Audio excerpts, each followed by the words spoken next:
নমস্কার, আমি ডাক্তার প্রকাশ Mallick, consultant homeopathy. 39 বছর ধরে হোমিওপ্যাথি চিকিৎসার সঙ্গে যুক্ত আছি।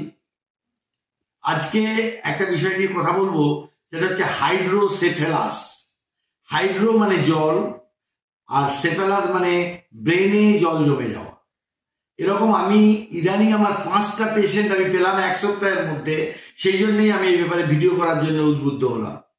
হাইড্রোসেফেলাস কিন্তু কেন হচ্ছে এবং সেটা কিন্তু এখনো বলা যাচ্ছে না, এবং কোনো কারণে জেনেটিক্যাল ডিফেক্টের জন্যে সেটা হচ্ছে, এবং এটা কিন্তু অপারেশন করে সাকসেস হচ্ছে না।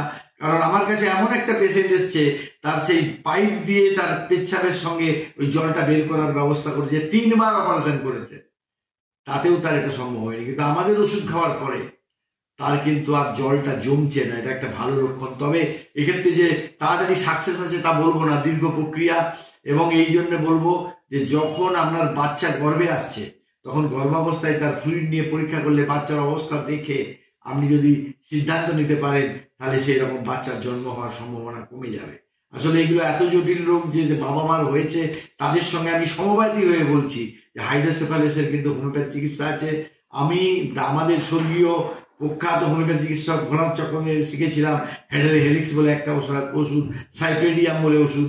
ইদানিং আমি জিঙ্কো বাইলোভিয়া এবং জিঙ্ক গ্রুপের বিভিন্ন ওষুধ, যেমন জিঙ্ক সাল, জিঙ্ক ভ্যাল এবং জিঙ্কাম মেট, এগুলো দিয়ে কিন্তু ভালো কাজ পাই। তার মানে ওষুধগুলো বললাম এই জন্যে, অনেক সময় ওষুধ বলা মানে আমি ব্ল্যাঙ্ক ফায়ার করছি না, আসলে ওষুধ আছে, তবে নির্দিষ্ট মাত্রায় ডাক্তারবাবুর অভিজ্ঞতার ভিত্তিতে সেটা কিন্তু প্রয়োগ করলে হাইড্রোসেফালাস ভালো হতে পারে।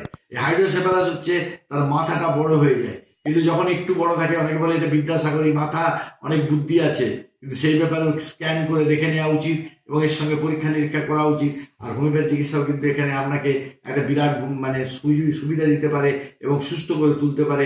আমার জীবনে আমি হাইড্রোসেফালাস রুগীকে কয়েকটি ক্ষেত্রে বিশেষ সাফল্য লাভ করেছি, এবং তাতে অনেকেই যারা একটু বর্তমান তারা চলে গেছে, অপারেশন করেছে, সেই অপারেশন পেশেন্ট কিন্তু ফিরে এসছে যে তারা বললো, স্যার এটা কিন্তু পার্মানেন্ট হচ্ছে না। তাই আমি বলি, প্রথম থেকেই যদি হোমিওপ্যাথি চিকিৎসা গ্রহণ করেন, তাহলে কিন্তু হাইড্রোসেফালাসের রুগীকে সুস্থ রাখা সম্ভব। এই বিশ্বাস, এই ভরসা আপনারা হোমিওপ্যাথি চিকিৎসকের উপরে রাখতে পারেন। যাই হোক, আপনারা ভালো থাকুন, অপরকে ভালো থাকতে সাহায্য করুন। নমস্কার।